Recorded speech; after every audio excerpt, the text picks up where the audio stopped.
Hi, my name is Chance Eaton. I'm the Chief Learning Officer here at Big Skyway, and for today's Learning Nugget, I thought I'd talk about some metrics, specifically the break-even point.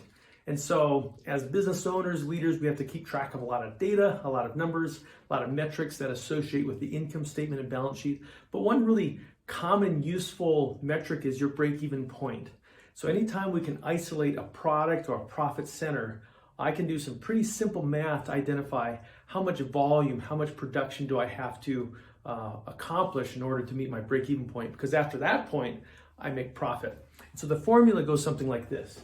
If I isolate, I can take the fixed costs, and those are the costs that are fixed in the short run, right? If we do more or less volume of work, it doesn't matter. Depreciation, interest, overhead, general administrative costs, etc.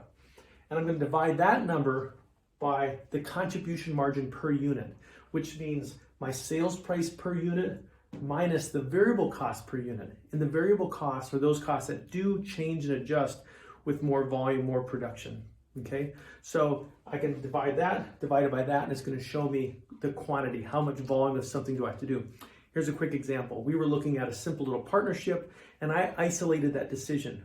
I knew we had to pay about $1,000 just to carry that partnership logo. I also knew we could sell that assessment for $180 per unit, but I also had to buy each of those assessments from the company for $53 a unit.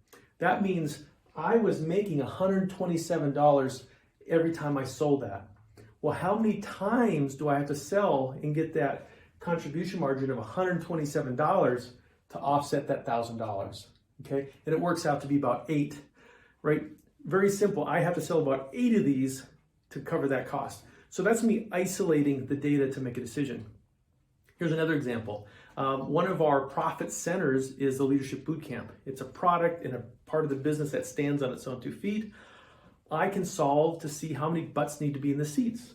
I have fixed costs where I take those fixed costs as a percentage of the business and I associate it to that Leadership Bootcamp. It's a certain product that we sell. I know how much I sell that class for per person, and then I've got a bunch of variable costs. If I have more people in the class, I've got to go buy more swag, more books, right? More assessments, right? And so I have this constant margin there. How many of those do I have to make to offset my fixed costs? And then I can answer, well, how many butts have to be in the seat? That's a very meaningful, streetwise metric for me to be able to solve how many people have to be in this, and then I can make decisions based off of that. So I hope that helps. Break even is just a very simple formula that you could use in your business right away. Remember, when leaders keep learning, business gets better.